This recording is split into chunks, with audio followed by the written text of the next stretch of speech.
Hello everyone, welcome back. You're watching Empyrion Galactic Survival episode 154. I'm Enigmas, and today this is probably going to be the final exterior detailing episode for the Heracles.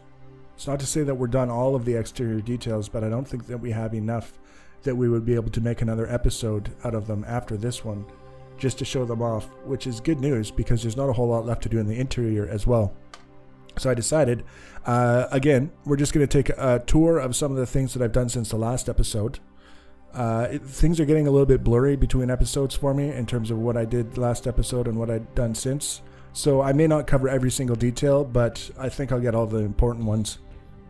I wanted to spend some time finishing off this upper hangar section. I wanted to make sure that it didn't get left out, because it was above everything else and I would frequently not look at it.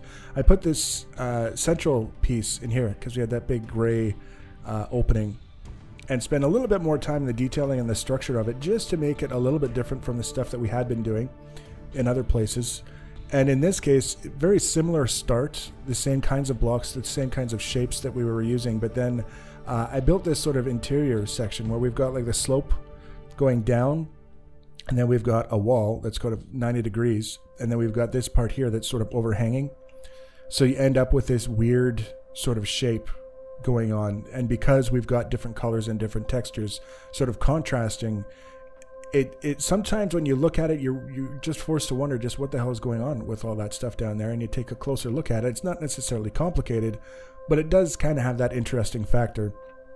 And then just to sort of tie everything together, I took these same blocks that we used up here and put them down here, and it just kind of made it seem a little bit more well-rounded and complete. So we managed to finish that off. We did this section here, very similar to what I've been doing, particularly in the curved profiles, because it's fairly simple to set up, it's reliable, it does a pretty good job, and at the same time, if we overuse it, it's going to make the rest of the ship boring because it's overused. You end up having to do a third pass over the entire ship just to make it look interesting again, and I don't really want to do that.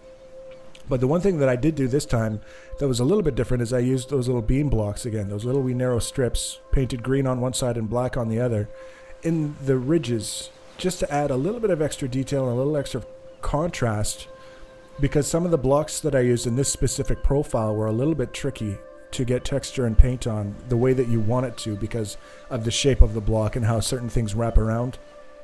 In this case, very, very simple sort of addition helped out, I think, and made this a little bit more successful than it otherwise would have been. And then I had this narrow strip here underneath that section, and I decided to just kind of fill it in with this really, really simple collection of shapes. And these are some of the most basic shapes. These are the ones that we've been using from the very beginning kind of thing. And then putting them together into something that we haven't used, which is this odd sort of wedge that's got the green on the back and then another little wedge offsetting right here and extending all the way back. So it's got the effect of sort of shifting a little bit as you move. The green disappears and the black sort of takes over, and then the shape of the black changes a little bit as you come around. So it's got that visual interest without being, I think, too aggressive.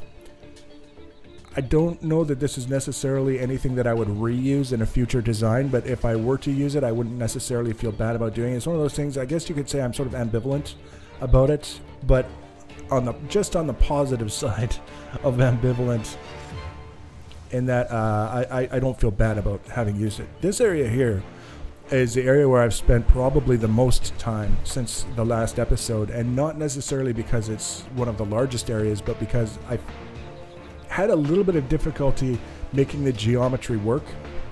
If you saw the last episode, you know that we have this section here that we built out. We've got these sort of trough sections that are recessed into the hull a little bit relative to these sections here that bulge out, and then we've got these beams that sort of wrap around, and I mentioned sort of like, reminds me of like handles. Something that you could, if it was the right size, you could stick your fingers under there and use these things as handles to pick up the ship and carry it by. And then just for the sake of detailing, we did the walls and the narrow slopes with the green edge and the black faces, just to kind of make things look a little interesting. And then I was looking at the rest of the section here, this top section and around to this side and thinking, okay, what am I going to do with that? And I decided it might be interesting if we were just kind of wrap it around all the way and see what we end up with. And the top section wasn't too bad. Getting that to work was fairly straightforward. This part here is where it ended up taking a little bit of extra time, because we've got a 45-degree angle, a 22.5-degree angle, and then a 90-degree drop-off here. Getting the geometry correct for the troughs and the raised sections, first of all, and then getting the beams to line up with those properly took a little while. Not because it was especially difficult, but just because there was a number of different things and I wasn't doing a very good job of keeping them all properly prioritized in my mind. But in the end, we got it done. I'm happy with it. I like the way it looks. It's got this sort of, it kind of tapers up here a little bit, and then lines up not too badly with this sort of very simple kind of shape that we've added after the fact. So it kind of goes up like that. It sort of finishes the journey in an upward direction. Very, very simple and straightforward when it's done. Getting up to this point, like I say, it took a while. I still am debating what to do about this interior section all the way under there, and even this part here, because the hangars are right up against this area. I feel like I should do something, because otherwise it just looks like nothing was done. And at the same time, I don't feel like I should invest a huge amount of time in it, because it's not going to be getting a lot of attention. So I would expect to see something in these areas before the final ship is made available, but it won't necessarily be anything that I've spent a huge amount of time on trying to innovate or do anything different. This area here was another section. It was just a really large section that was just all gray, and I had to do something with it because everything else had something going on. So I started with doing that ridge, like I say, making things stick out a little bit. It's very easy, straightforward, black, nice contrast with the gray, and then filling it in with various different things to try and make it look interesting. I started using a lot more texture for this part to create that visual interest, as opposed to just relying on the structural elements and the shapes that they create on their own. And I'm pretty happy that I did, because otherwise it would have been very difficult to make this look not dull compared to all of the other things that I've been doing. Like over there, we've got the same thing. We've got it all over the place because I like it. And that's sort of the trap, is using things over and over and over again because we like them, until the point where we don't like them anymore because that's all we've been using. So I tried to sort of break things up a little bit and create some interest that way. We used the curved inside corners here just to kind of make this transition a little bit different.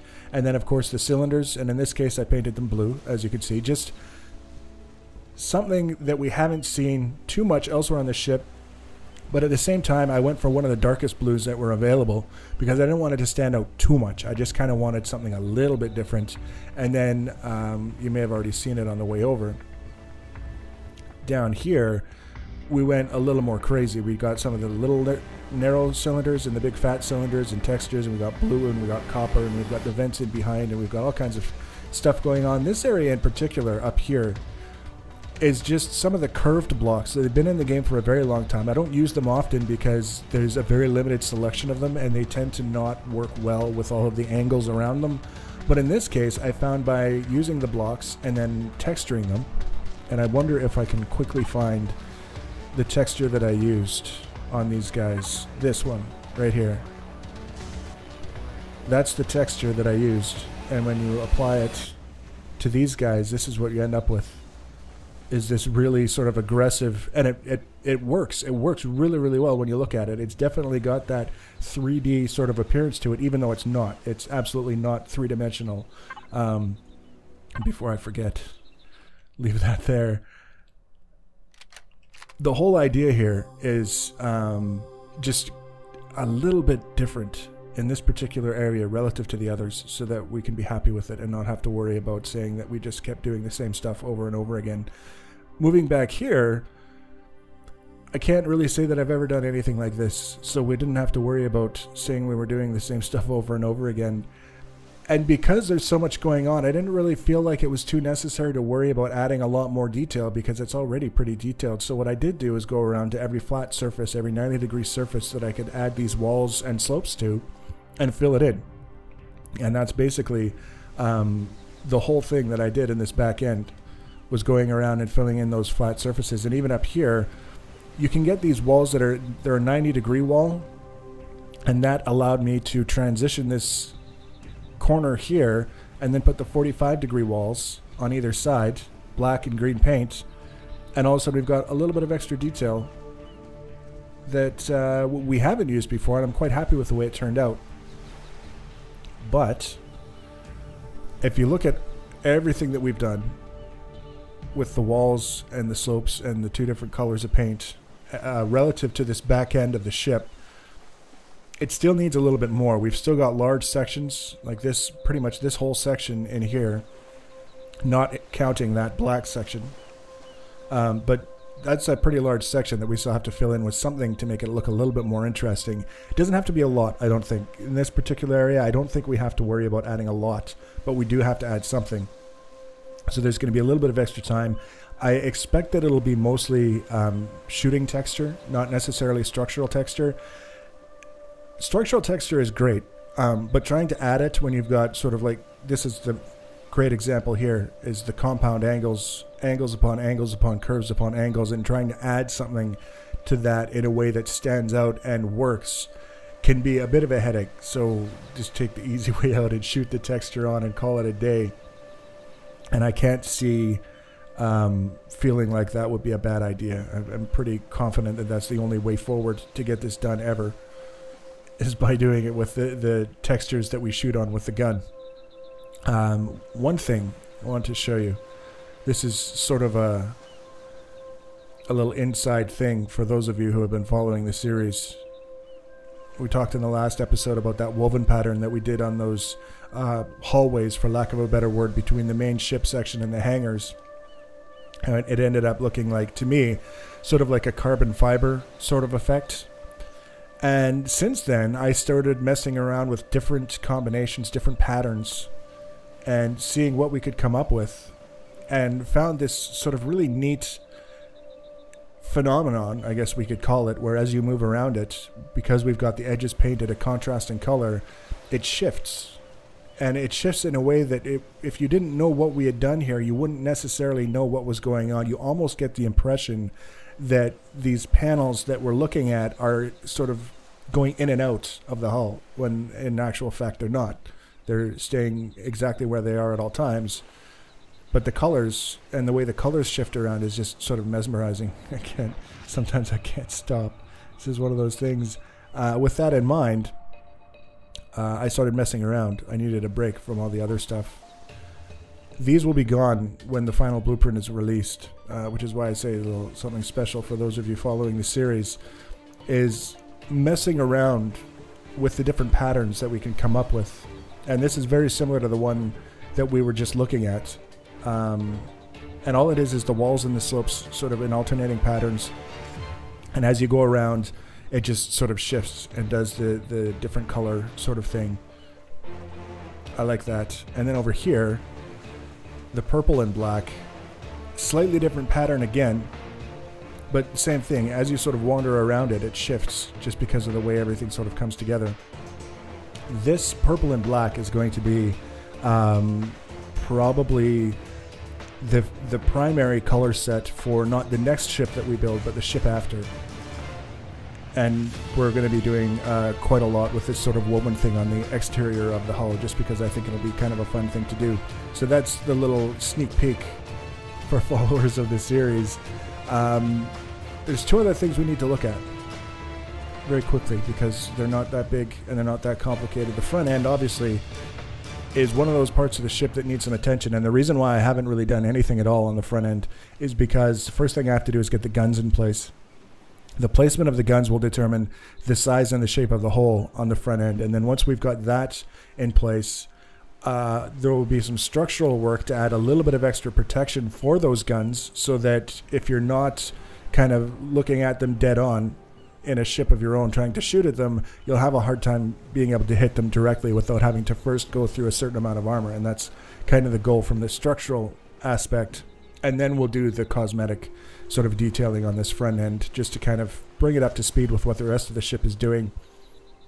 The other thing that I have to do is this interior hull work. And you can see we've got all of these bulkheads extending basically from one end of the ship to the other. I said at the very beginning of the build, when we were doing this great big glass tube, that I wanted the ship to be arranged in such a way that you could run from one end to the other through this tube and not have to veer around anything, and we've managed to do that. Basically everything is a straight line. And so what I want to do, one of the main things that I want to do is add those reflective textures to the bulkheads, so that when it's dark, or when you're in space and it's dark, or whatever, you'll be able to look down and just see this row of lights extending all the way into the distance, which is quite a substantial difference from what we have now, which is just bulkheads, and you can't even really see beyond a point how far everything goes. I've been in here enough to know, just looking at it and piecing it together in my mind, but if you were looking at it for the first time, it just would be meaningless what's going on down the interior of this ship.